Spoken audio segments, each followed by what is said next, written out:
Hello everyone, my name is Christian. Welcome back to Tekpon. Today our guest is Gil, the CEO of Metadata. Hello. Hi Christian, nice to be here. Nice to meet you. Please tell us what your company does. So I'm the CEO of Metadata. Metadata is the operating system for B2B marketers. Our platform automates all the technical, repetitive, mundane tasks that B2B marketers have to do in order to build pipeline for their sales team. And it does it by executing campaigns, creating target audiences automatically, monitoring those campaigns and changing them based on pipeline results that show up in Salesforce. It also personalizes the experience for their end customer by changing their website based on who the customer is and where they came from. And so all of these operations are being automated by AI, and even some of the content and the creative is automatically being generated by our generative AI component. That's awesome. And what is the biggest problem that you're solving for companies? The biggest problem that we're solving for companies is, first and foremost, creating a profit unit for the marketing organization in B2B companies by applying economical methods and experimentation on their campaigns. So making sure that for every dollar that you put in, you get more than $1 out in revenue. And by doing constant experimentation, it's kind of just like trading stocks at high velocity. You have a lot more optionality. And so you can fine tune out of 10,000 experiments to the 500 that generate the most pipeline for the lowest cost. The second thing that we solve for is making marketers happy again by moving them away from technical, repetitive, mundane tasks to creative and content and strategic tasks. What are the products that you offer? I saw you have multiple products on your website, and I was curious to know more about them. The full platform that we offer includes all the modules, but if you want as a marketer to start small, you can use MetaMatch. MetaMatch, if your ad spend, if your advertising spend is not in the hundreds of thousands, and you're going to run everything natively, by using MetaMatch, it's our audience creation product. You can guarantee that every dollar that you spend on the right companies, and within those companies, you spend them on the right personas. So that's MetaMatch. It's like, for lack of better word, it's like LiveRamp for B2B. And then the Metadata platform, that's the full platform with execution and experimentation, which also includes the generative AI, so an ability to automatically create content, create text variations, so on and so forth. And then finally, we have Reactful, which is by an acquisition that we made last year, and that is our web personalization product. That allows for a marketer, without changing their website statically, they can apply experiments on their website and use all kinds of data that is otherwise unavailable, because Reactful can tell you which company is visiting your website, even if they didn't sign up, who is the buyer, what campaign did they come from? Did they come from Google? What keywords did they click on? So all that information is available for you, and you can use it on the spot in real time to optimize and dynamically change your website. Wow. And why did you choose to acquire it?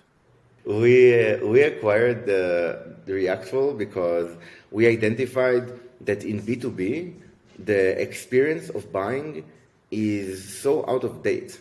It doesn't matter if you're a prospect or a customer. It doesn't matter if you come from Microsoft or from a 5-people startup. You're going to get the same experience on the website, and that's out of whack. While if you're a consumer and you're buying products like Amazon, imagine Amazon and Netflix, they know everything about you. And so the Netflix website or the Amazon website is completely customizable to you particularly, to who you are, Christian, or to who I am. And so what we're doing is we're trying to apply the same kind of intelligence to the B2B buying world and changing the buying experience to be more sophisticated and personalized. Okay. And what is the marketing OS? The marketing operating system is our vision of having a place for every B2B marketer to log in the morning and log out at night, a place in which all of their operations are stored. They can see all of their total addressable market. They can see all of the campaigns that are running. They can see all the playbooks, all the best practices from their industry. They can see all the results, money in, money out, and all the customer journeys, what every customer, whether they signed up or still anonymous, are doing on their website. So there is a lot of components to the B2B marketing world, and we're trying to create a home for them where they can have a center of execution. That's such a great vision. Congratulations. I was curious to know the best features that Metadata offers. I think historically experimentation is our biggest feature because no one has built that in the B2B world. So if you want to run experiment, and as a marketer, you better run experiments because you're going to find out a lot of golden nuggets. You're going to find out channels that are generating a lot of pipeline, or campaign types, or audiences, so on and so forth. And so experimentation is something that is unique to metadata, and by offering it in such a simple methodology, we get marketers who never did experiments before to now experiment at scale. That's one of the things I'm mostly historically excited about. And currently, if you ask me what I'm most excited about that we're releasing, is the playbooks. And so if you're a new marketer, or even you have a few years under your belt, when you use metadata, now you get all the best practices playbooks that were written by the best marketers. These are not only playbooks that we came up with. These are playbooks that people like Dave Gerhardt came up with, or like Silvio Perez, or other marketers, Adam Gayet and other people, Jesse Crow, other marketers who are very successful, and they put their tactics in a full playbook, in a template, and now we're coding that template inside our platform so that you start essentially from 80% of the campaign is already built for you based on best practices that are proven, and you just have to fill in the blanks for your particular situation. And by doing that, you're not just getting a technology, but you're also getting in the industry best practices. And so to me, that's going to be one of the major innovations in the B2B marketing world. People don't start from scratch, essentially. Wow, that's so smart and so innovative. Wow, congratulations! It's great. What is the pricing for Metadata? We're actually changing the pricing as we speak. We're still a very dynamic startup, and we're trying to cater for this tougher economy. But with Metadata, I would say the average price to work with us is about $50K, give or take, 50 or so, depending on how sophisticated you want the platform to be. How many, is the complex attribution, how much spend you're putting in there, are you applying a personalization, are you going to use the buyer intent data? So depending how many premium features you're going to use, but it's around 50, I would say, on average. And if you are a smaller company, you can actually start with our free trial of MetaMatch. So you get 1 month of free trial. You get to experiment with the product to see if it works for you, if it generates positive return on investment for you. And if you want, you can even start using the product and pay with a credit card without even talking to sales. And so we have that entry point into the product if you're a smaller company and have a smaller usage. Can you tell us one interesting use case that... When we were going through our pricing, we did some analysis to see how much value do customers get from the platform, meaning how much sourced pipeline they generate using metadata, pipeline that otherwise wouldn't be available. And we learned that some customers, I can't mention the exact name, but we have one customer who is generating $7 million of source pipeline every month from the platform, which to me is crazy because they don't pay anything close to even 10% of that or 5% of that a year, And so I thought that was wonderful. Because to me, that's kind of proof that experimentation is a scientific approach to guarantee gains. And we're applying that scientific approach to marketing, and that makes marketers scientific and numbers-based. And so the use case to me is if you're a marketer and you're a performance marketer, you're a revenue marketer, at the end of the day, nothing else matters. You need to generate pipeline in a profitable manner. And that is the biggest value that marketers and their CFOs and their CEOs get from using the platform. Please tell us, how competitive is this space? How do you differentiate from your competitors? Oh my God, super competitive. The MarTech space is one of the most competitive spaces out there. I think there is something like 9,000 different marketing technologies available out there. When I started the company, when I saw this visual of all the companies that are in the space, I was like, oh my God, this is not going to be easy. This is a very, very busy space. But you're asking about differentiation. So in the B2B marketing space, there is no single company that built their technology with experimentation as the basis. So it's like we build most technologies.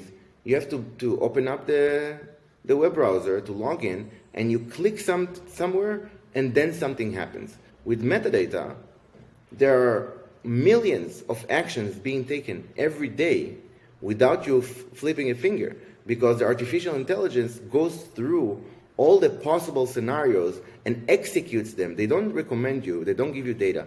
They'll give you the insight. And if you really want to, they'll ask for your permission before it executes. But most of the time, our customers, because the confidence rate is so high, the AI will just go and execute for you. And because there's a full feedback loop with Salesforce, with the CRM, it knows what's successful, what's not. It doesn't have to ask you, was that a good idea? Was this good? Was this bad? It can see in Salesforce, did we generate pipeline? Did this pipeline created revenue or not? If it did, we now mark this one as success and we create more derivatives of it.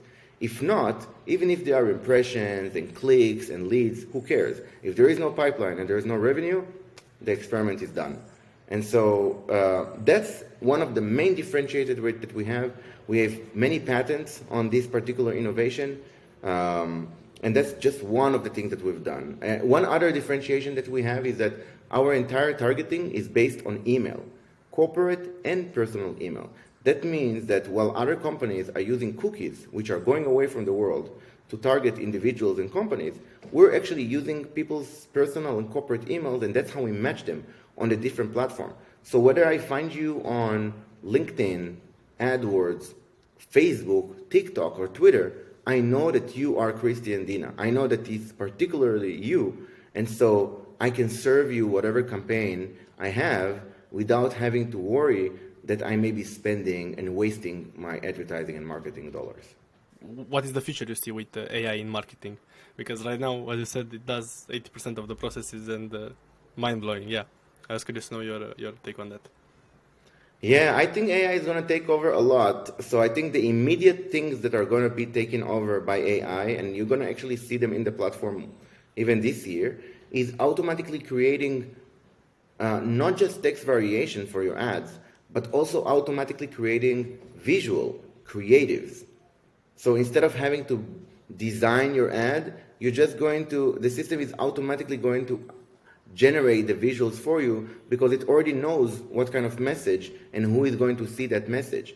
And then the next level is it's going to automatically start generating content. I mean, ChatGPT already knows how to generate really good content. It's more of a template today. I think as time goes by, it will automatically generate very, very SEO, high quality content so that you really wouldn't have to.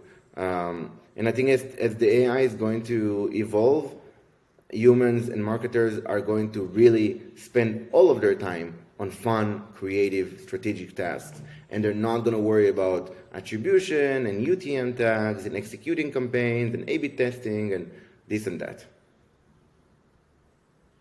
Let's hope that will happen. It would be amazing. Yeah, as I said, giving creativity back and the freedom. When you start a company?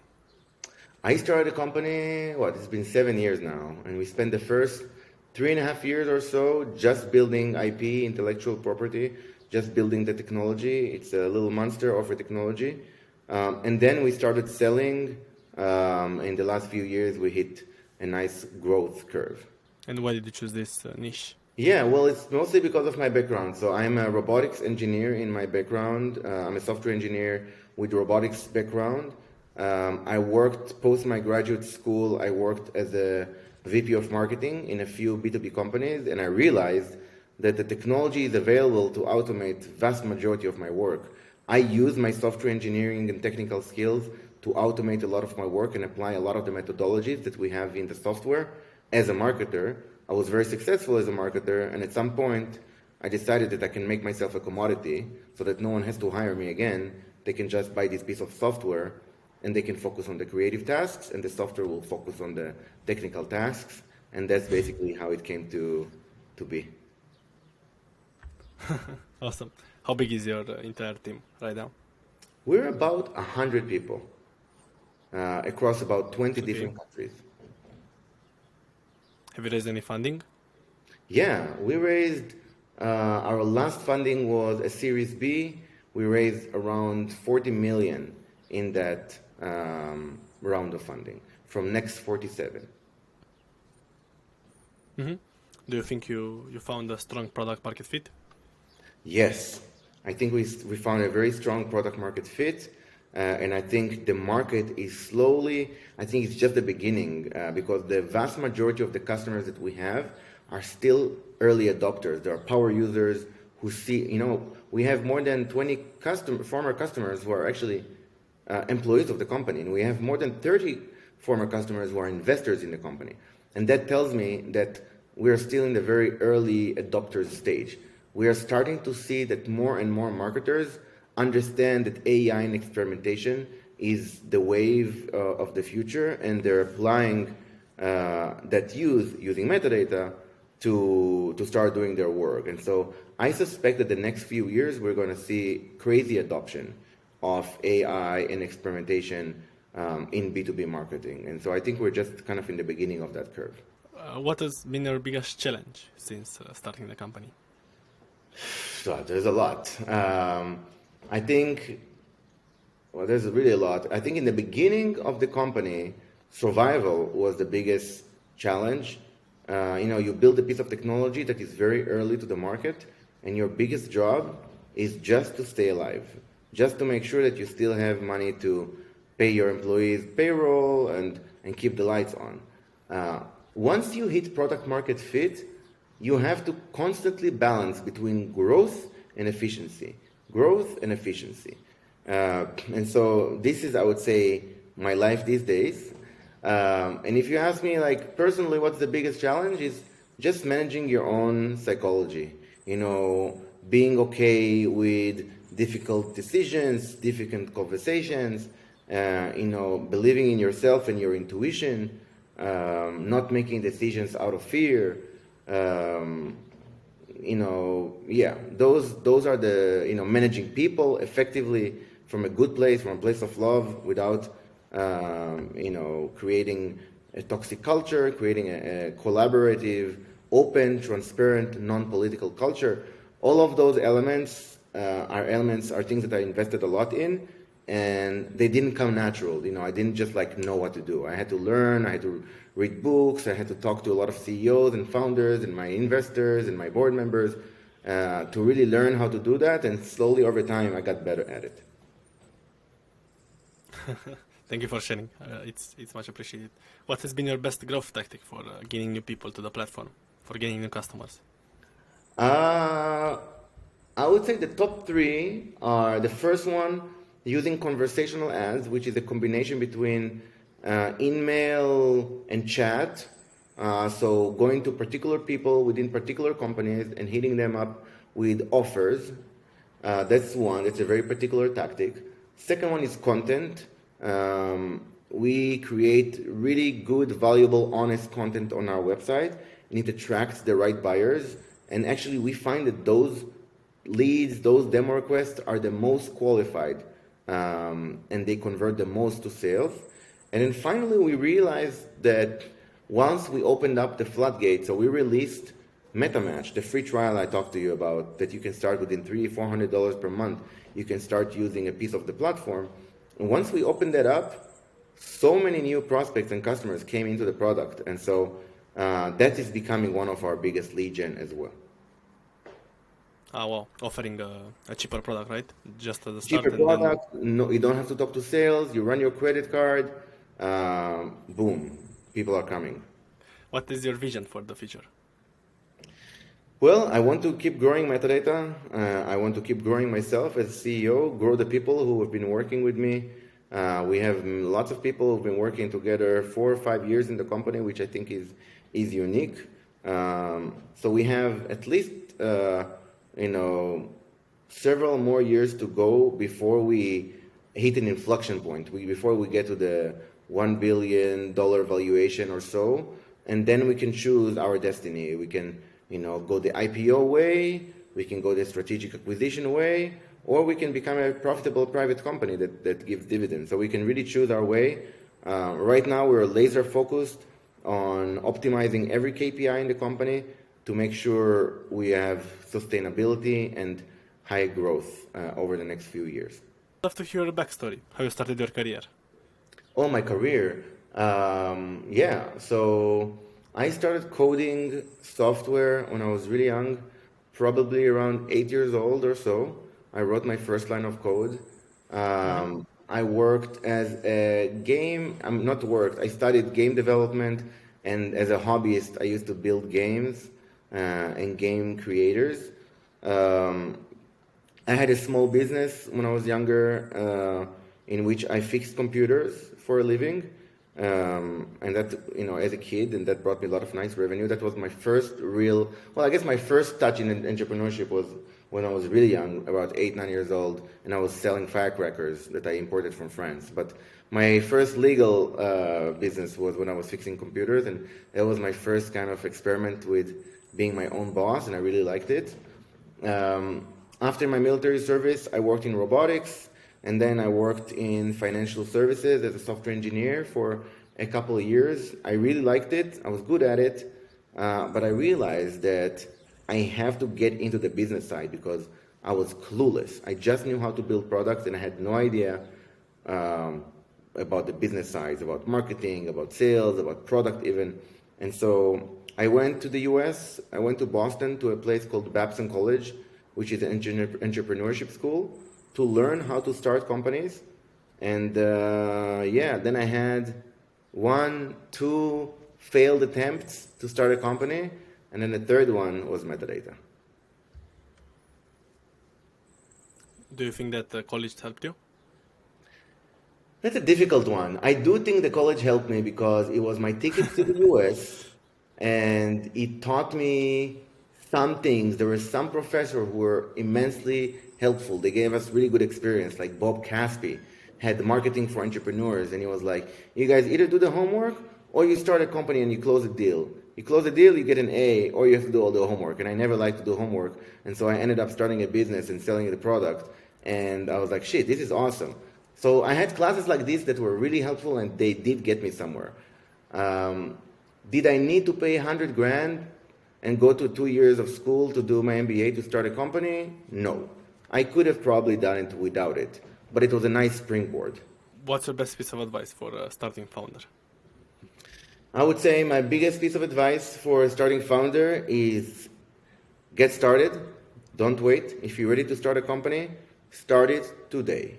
You'll figure out everything you have to figure out on the way you're building a company. So don't wait. You don't have to go through anything before to start a company. And the second thing is surround yourself with a great support system. Advisors, investors, consultants, board members, whoever you need, friends, to make sure you have someone to go to when things are good, but most importantly, when things are not good, so that you can ask them for advice and they can keep you honest.